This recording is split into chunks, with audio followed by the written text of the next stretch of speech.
Welcome back to Miss Donna Reads. Today, we're going to read The Prince and the Pauper. One of my favorite stories because I always wanted to trade places with a princess.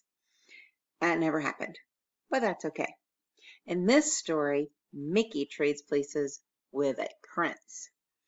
Disney's Prince and the Pauper.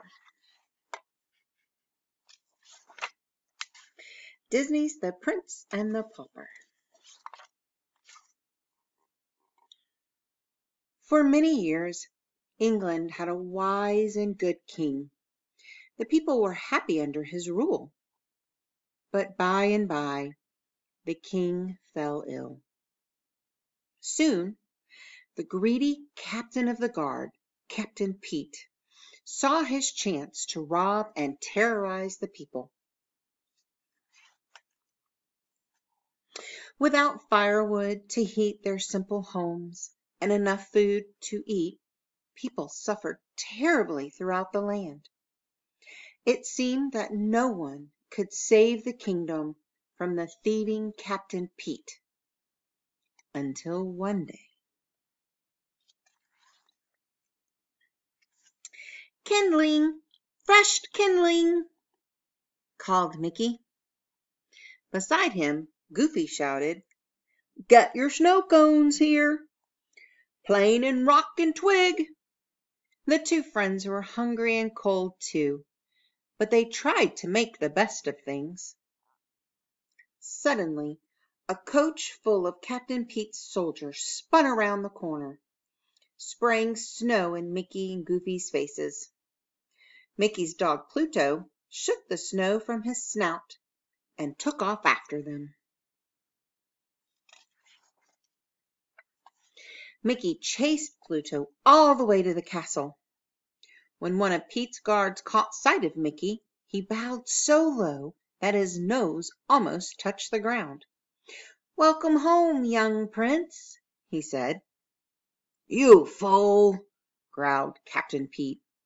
"Don't you know the prince is still in his room?" He grabbed Mickey and was about to throw him out when the prince called down to Captain Pete, "That's no way to treat one of my subjects. Unhand the lad and send him up to me." As Mickey tried to find the prince's room, he stared at the luxurious castle furnishings. He was so busy looking around that he forgot to watch where he was going. With a loud crash, he stumbled into several suits of armor. Just then, the prince appeared. He was about to meet Mickey when the helmets toppled onto each of their heads.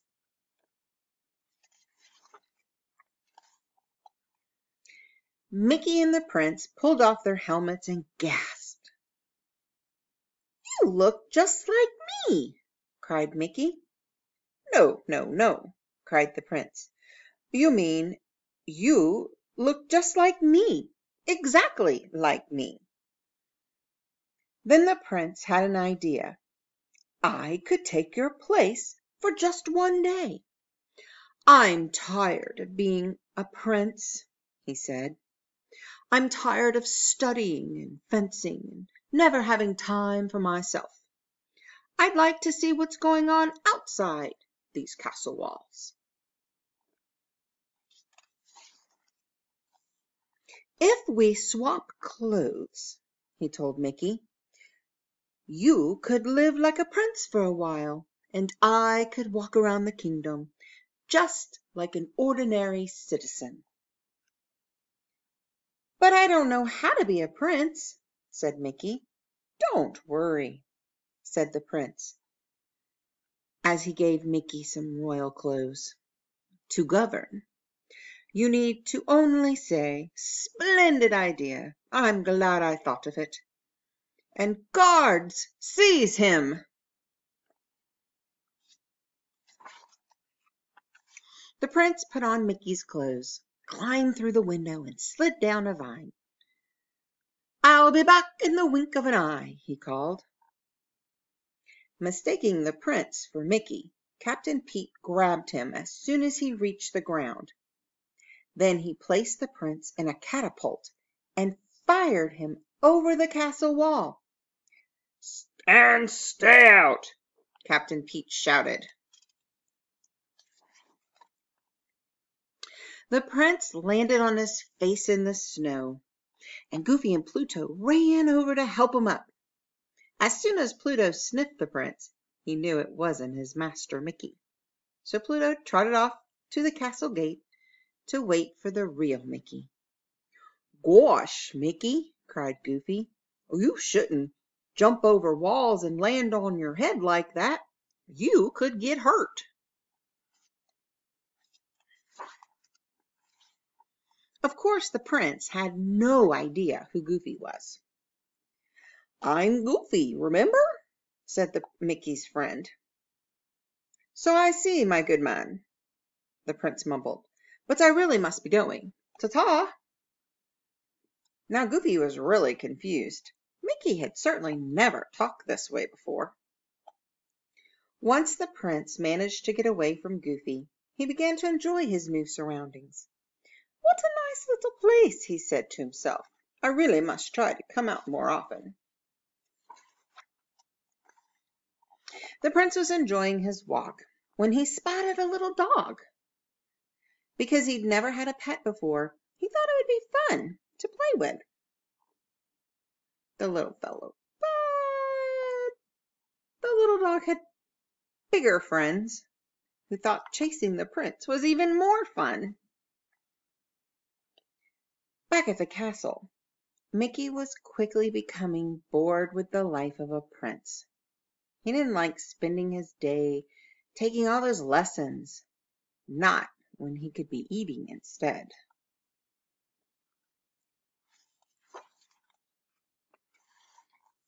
Mickey licked his lips as Donald, the prince's butler, carved a giant turkey.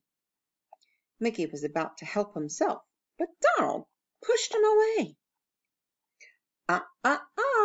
Your Highness," said Donald. "Not yet. Remember, I have to taste it first. What if one of your enemies is trying to poison you?" "What enemies?" asked Mickey. But Donald didn't answer. His mouth was too full. And before Mickey could get a taste, Donald gobbled up everything on the platter.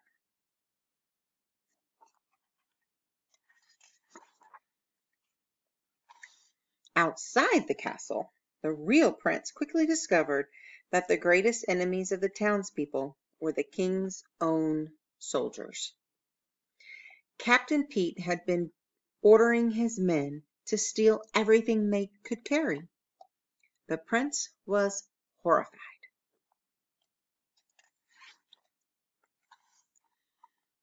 "As your prince, I command you to give back everything that you have stolen," he declared. "Prince?" scoffed the soldier. "Oh, I get it. You forgot to wear your crown today," he said as he clobbered the prince with a pumpkin. "How's that for a crown?" Then the prince remembered something. "I can prove I'm the prince," he shouted. He showed them his royal ring, the only thing he had brought from the castle. Everyone bowed before the prince when they saw it, even the soldier who had a cart of stolen food. "It is the prince!" he cried. The prince quickly took charge of the food and began to give it back to the hungry people. He handed out loaves of bread and chickens, sausage and hams, until all the food had been returned. "Hooray for the prince!" shouted the happy crowd. Not everyone was happy about the prince's kindness, least of all Captain Pete's spies, who ran off to tell him about what the prince was up to. Pete quickly found the prince and had him thrown into the castle dungeon.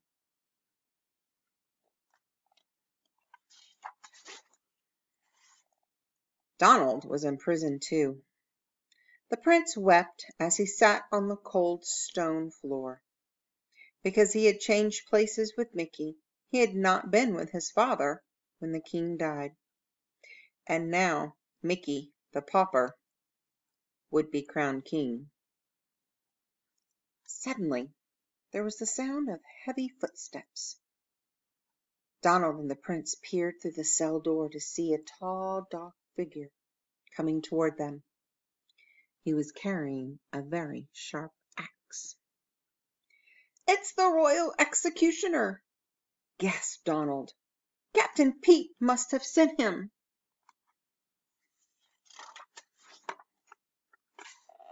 The prince and Donald shuddered as the executioner approached. To their great surprise, he tripped on his long robe and knocked the guards unconscious with the side of his axe. "Gosh, I'm so sorry!" cried Goofy as he pulled off his hood. Donald grabbed the keys from Goofy and unlocked the door. Meanwhile, Captain Pete continued his evil plan.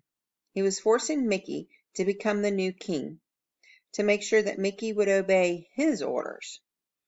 Pete had kidnapped Pluto. Pete knew that Mickey would never do anything to put his dog in danger. With Mickey on the throne, Captain Pete would control the kingdom. Just as the crown was about to be placed on Mickey's head, Mickey ducked and said, "Stop! Captain Pete is a traitor! Guards, seize him!" "The boy is an impostor!" shouted Pete. "But I am not!" called out the prince, bursting into the room. As he rushed towards Captain Pete, he snatched a sword from the guard, and the fight was on.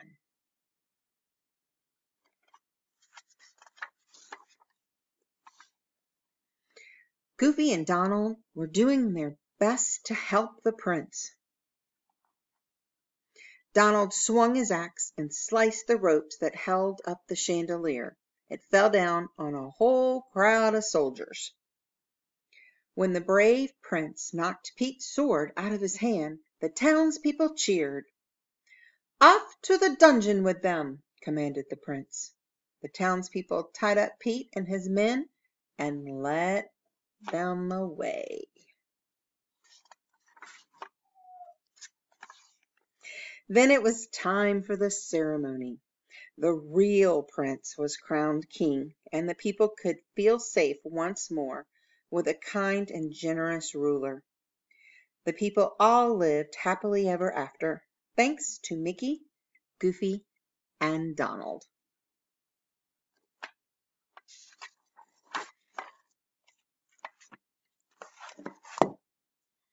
What another great story from Disney. I know I can't do Donald's voice, and I apologize for that. I'm not good at that one. So I hope you enjoyed this one, and I hope you'll join me again for the next Miss Donna Reads. Have a great night.